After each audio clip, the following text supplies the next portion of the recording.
happening? Happy Monday to you and yours. Thanks for joining us. As always, it is much appreciated. We went early today. That's right. Breaking news podcast, 1:45 Eastern time. Usually go 3 o'clock here on YouTube, but we went early because I want to beat the competition. Some of the competition is going live a little bit later on this afternoon, so I figured, hey, I'm open. I got time. I'm free. Big news happens. I'm here to talk Patriots. So I appreciate every single one of you who could make it on almost no notice. And I appreciate all of you who are watching this on demand, just figuring out that we went live earlier than usual. Big story from the first day of pads going on today. And Christian Gonzalez did not last long in practice earlier today. Mark Daniels of Mass Live posts the following. Gonzalez just suffered what appeared to be an injury to his left leg. Looked like he grabbed the back of his leg after covering Stephon Diggs in 11 on 11s. Gonzalez hopped off to the sideline and immediately called for the trainers. He walked off the field with the medical staff and is in the back with the trainers now. Not great. Obviously not great. Let's start here. Looks like a hamstring. I'm not a doctor. I don't try to pretend to be a doctor on podcasts or when I do the radio shows that I do. So I'm not here guaranteeing it that this is a hamstring injury, but there's a video out there, and I posted the video at Nick C Radio. If you want to follow me on Twitter, I posted the video. I think it was from somebody with the handle of Juice or Juicy. I don't know. It's the Twitter world. And you can see Gonzalez walking off the field, and it's rather obvious that when he's talking to the trainers, he looks back towards the back of his leg, up high, and kind of grabs towards the hamstring. And I would say it's a fairly significant limp. He did walk off on his own power, which I guess you can say is good. But it certainly, judging from the video, certainly looks like a hamstring injury. And number one, what we all have to do, if you believe in prayer circles, let's put a prayer circle together right now and pray that if it is a hamstring for Christian Gonzalez, if that is the injury like it looked like it was, let's just pray and hope to the football gods that this is not a torn hamstring. I mean, if it's a complete tear, if it's something that is significant, let's hope we don't go down that road. Let's hope that it's not torn. Let's hope that it's a cramp. It's strained up a little bit. Let's pray beyond that to the football gods that it's not a bad tear. Like, I don't want to see any kind of tear off the bone. None of that stuff. So football prayer circle right now for Christian Gonzalez. And hopefully this hamstring injury, as it looks like it is not as significant of an issue as it could be. Thank you, Terry, for throwing out the super chat to us. Breaking news super chat. Thanks, Nick. Super sorry for Christian. How awful. Again, appreciate the contribution. Appreciate the support, Terry. A $50 super chat on this Monday. Thank you very much. Yes, hopefully this is not a terrible injury for Gonzalez. The issue with me when we talk about hamstring strains and not even tears, when we talk about the hamstring, it's a very, very difficult injury. This injury lingers. I always say this whenever I see a hamstring or a calf strain, those types of injuries can linger. And so you have to make sure that Gonzalez, when he comes back, he is 100% with every fiber of his being good to go.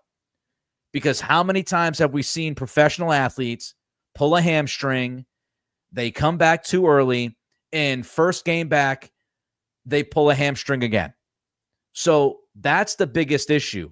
If it's not a tear, if it's not a really bad hamstring injury, even if it's just a slight tweak, a strain, whatever, those things linger.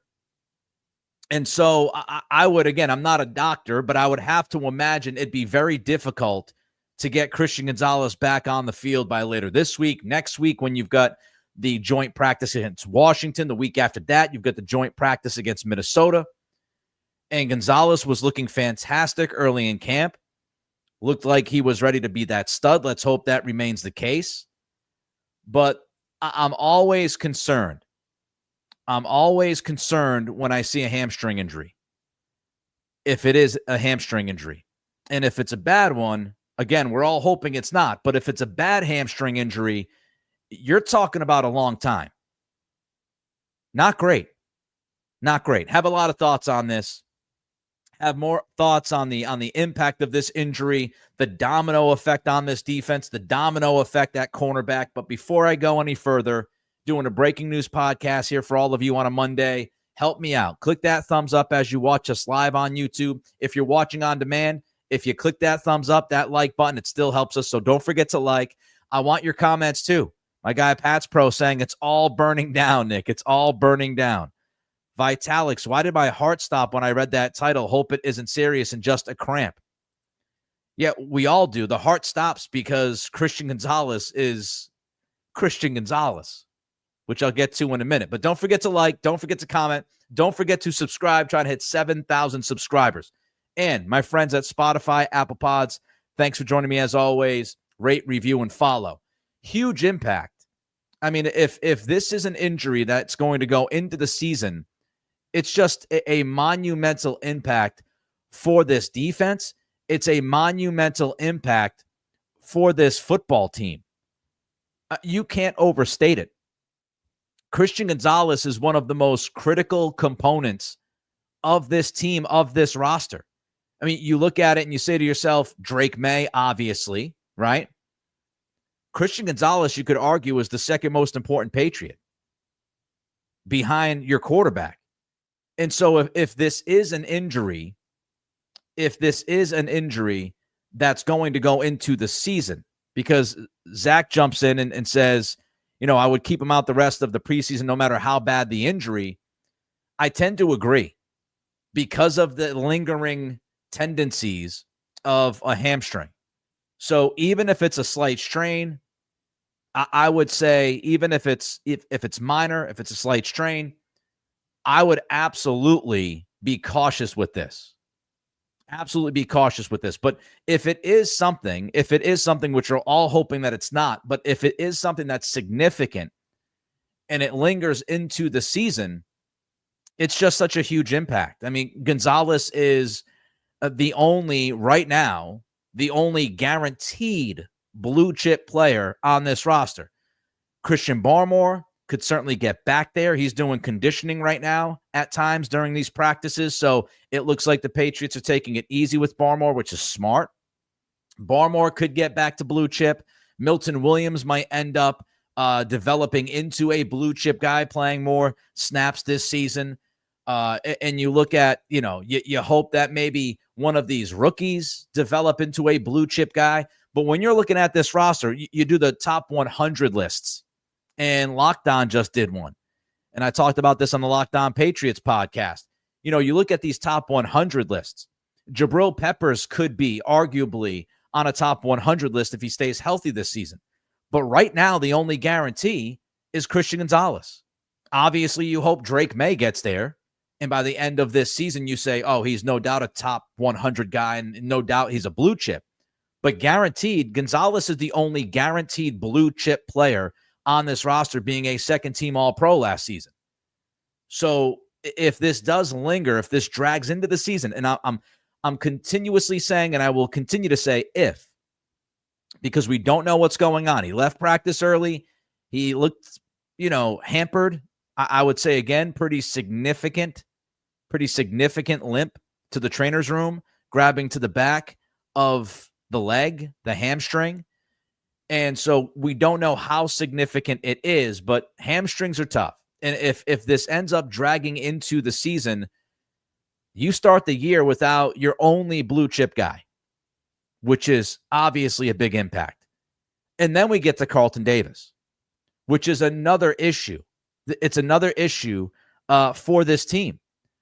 Many of you have heard me talk about Carlton Davis over the past couple of weeks. And I said this at the very beginning. Carlton Davis, when he's on the field, is tremendous. Carlton Davis is a very good corner. You could argue that Carlton Davis is, a top corner for many teams in this league if he signed with them. But if you have somebody like Gonzalez, if you have somebody who's, better than Davis, then Davis is your number two. But I've said this from the very beginning of Davis signing with the Patriots. The one issue with Davis is that he has a tough time staying healthy. And if you look throughout his career, he's practically guaranteed to miss about a month every single season. And what's happening right now? Davis is not on the practice field. The only time Davis has touched the field over the past few practices was the walkthrough on Friday, where guys didn't really do anything. So you've got Carlton Davis, who has not been able, for whatever reason, he has not been able to get onto the field and practice full throttle just yet during this camp. So you're dealing with his injury status, whatever it is. And now Gonzalez leaves practice today. So right now, on July 28th, 12:55 Eastern time, in the afternoon, of course, not doing this past midnight, right now, your top two corners are not healthy. Davis has not been on the field beyond the walkthrough, and now Gonzalez limps off the field with what looked to be a hamstring issue. And obviously, that's not what you're looking for. This is far from ideal. Far from ideal what's going on with the cornerback position right now for the Patriots. You could survive. You could feel even okay if you don't have Davis, but you have Gonzalez, because Gonzalez is a legitimate shutdown corner. He can take half of the field for you.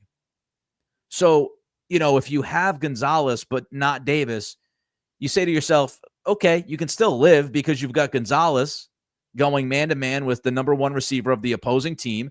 And then if it's Alex Austin, whoever else, you can help that other outside cornerback with, your safeties. You can double team wide receiver 2 if you need to. But now you don't have Davis. And if you end up losing Gonzalez for any long period of time here, you don't have Davis, you don't have Gonzalez. And the depth chart is getting impacted. Every single thing that we could talk about with this secondary gets impacted if Gonzalez is not going to be out there. So, in-house, you look at Alex Austin would obviously be the next guy in line. Alex Austin is the third cornerback right now when you look at the depth chart. So Austin would be on the field. Then you go to Marcus Jones. With Davis and Gonzalez off the field today, your corners, your quote-unquote starters, were Alex Austin and Marcus Jones. So without Gonzalez, without Davis, that's probably what you're looking at. Again, hypothetically, and we don't know how bad either injury is, and we certainly hope both these guys are out there for week 1. But hypothetically, as we look at this impact of not only Gonzalez, but also Davis fighting through injuries now, your hypothetical outside cornerback position by week 1 against the Raiders is Alex Austin and Marcus Jones. Now, Marcus Jones has done a pretty darn good job when playing outside corner coverage-wise. But the issue, as we know with Marcus, is he's not a big dude.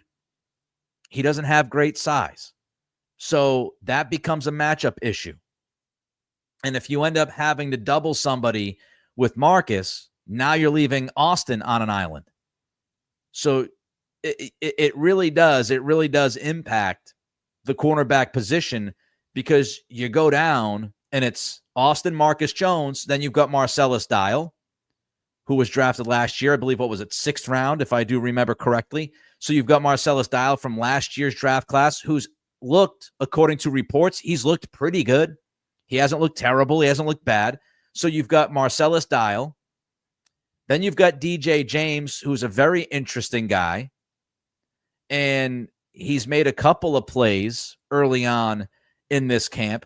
So I'm sure that DJ James is going to get a shot. You've got Isaiah Bolden, who we've talked about. Now, obviously, Bolden went through that injury a couple of years ago.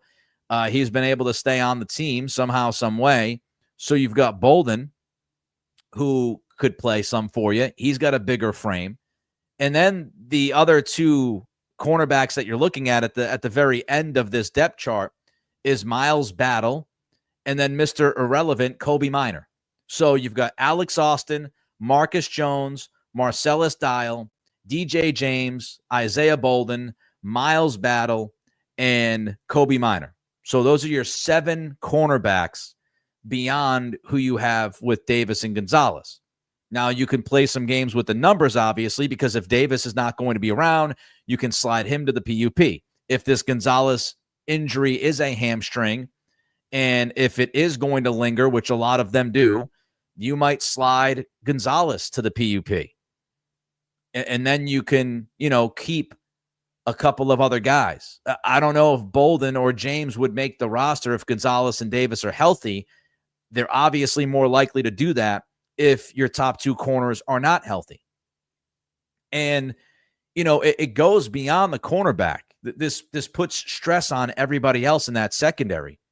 This goes just beyond Gonzalez and Davis. If both of those guys are out, I consider cornerback a critical position for this defense, like all defenses, but I also consider the cornerback position for this team, I consider it a strength. And Pro Football Focus considers it a strength. Pro Football Focus had the Patriots secondary going into training camp as a top 5 secondary in football. If you've got Gonzalez and Davis both healthy, you have one of the best cornerback tandems in the league. And you have, because of that, just off of that, you have one of the best secondaries in the league. You lose one, it hurts, but you can live. You lose both, now you start feeling it. And so now what was a significant strength for you can quickly become a question mark and will impact the rest of the defense. So there's a lot to kind of sift through. If you're just joining us, Christian Gonzalez left practice early today with an apparent leg injury. The video that's been out there, I tweeted it at Nick C Radio if you want to check out the video. The video of Gonzalez speaking to the trainers certainly leads you to believe that this is a hamstring injury, which are always difficult. Michael C jumps in and says the rough part about a hamstring it's conceivable it will nag him all year. Non-linear recovery. Precisely.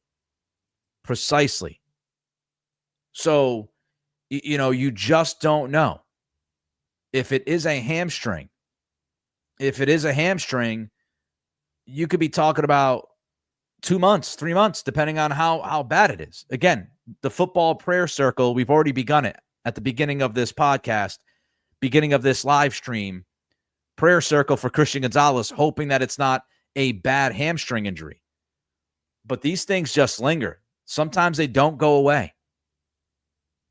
They seemingly don't go away. So hopefully it's minor. Hopefully it's very minor. I mean, look, if we're doing the good vibes football brother and sisterhood prayer circle right now, let's hope it's a cramp. I saw somebody throw into the chat and say, well, hopefully it's a cramp. Yeah. Zach threw it out there. Said, hopefully it's a cramp. And Charlie, though, reminds us, cart or no cart, doesn't matter with this type of injury. Yeah, I mean, I never, here's what I'll say. I never go off of somebody leaving the field on their own power. Tom Brady left the field with a torn ACL. He walked off the field. Guys walk off the field with torn ACLs, with torn hammies and torn quads. I mean, we get Justin Fields, and this is not to throw shade at Justin Fields, but Justin Fields was carted off last week, and Mike Greenberg's having a heart attack on ESPN, and it ends up being a toe injury. And Fields is back running 11 on 11s. So I never try to judge the seriousness of an injury based off whether a guy was able to walk on his own power to the training room, or he needed, teammates to help him, or he needed a cart. It goes back to Paul Pierce with the Celtics with the wheelchair. You just never know. You never know. So it could be a cramp. It could be no big deal. It could be a very minor tweak. He could be back next week. He could be back. I don't know when. That's why I'm handling this with as much care as I can. I don't want to go nuts, but it's rather obvious by the way he reacted. This is some type of injury. I would say if it's a cramp, you usually see guys try to stretch out the cramp first. I would imagine if it was a cramp, the trainers would have been stretching the leg and trying to work on the cramp, give him water, see if he could hydrate. The significant limp, going to the trainer's room, not coming back, not being seen, the video of him grabbing towards the back of his leg. Again, not a doctor, but if I'm throwing a dart here, I'm throwing a dart at a hamstring strain, pull, hopefully not a tear. Because I think you would have seen him doing other things before walking off with the trainers if it was just a simple cramp. But maybe I'm wrong. Maybe they're being extra cautious, which I'm not against. Be as cautious as you possibly can. I wouldn't go nuts. So it's going to be interesting to see how this is all handled. It's going to be interesting to see what comes out from this point. Again, it's 1:00 in the afternoon. Maybe later today we get some kind of an update. Maybe somebody leaks something. Hopefully, fingers crossed, we get more information as the day goes on, and hopefully that information is good. But now you're dealing with a situation at the cornerback position. No Gonzalez as of right now. No Davis as of right now. And that to me is a problem. That to me is a problem. So fingers crossed, prayer circle. Hopefully everything goes well. I'm going to have a lot more on this and a lot more thoughts on what the Patriots could do if Gonzalez is out for a long period of time. I'm going to have a lot of thoughts on this with tomorrow's Locked On Patriots episode. It releases at 3 a.m. in some circles. You can get it. On YouTube, we release Locked On Patriots at 9 a.m. every weekday, Monday through Friday. So I'll have a lot more on this at the Locked On Patriots podcast. You want to check that out. Hopefully we get more information. And, we'll look at probably some free agents that could be still out there, some possible, pivots the Patriots can make. And, again, hopefully we have more information on the injury itself. So I'll see you all on Locked On tomorrow morning with more on this and more on the practice because a lot happened today, including Jalen Polk returning. Jalen Polk was on the field with pads on. What is happening? What world am I living in? So we'll have a lot more on the Gonzalez situation. We'll have a lot more on the first padded practice from the Patriots today on Locked On Patriots. We'll be back here on Wednesday for our training camp mailbag, 3:00. Until then, everybody be well. I appreciate every single one of you. Don't forget to like, comment, and subscribe. Help a brother out.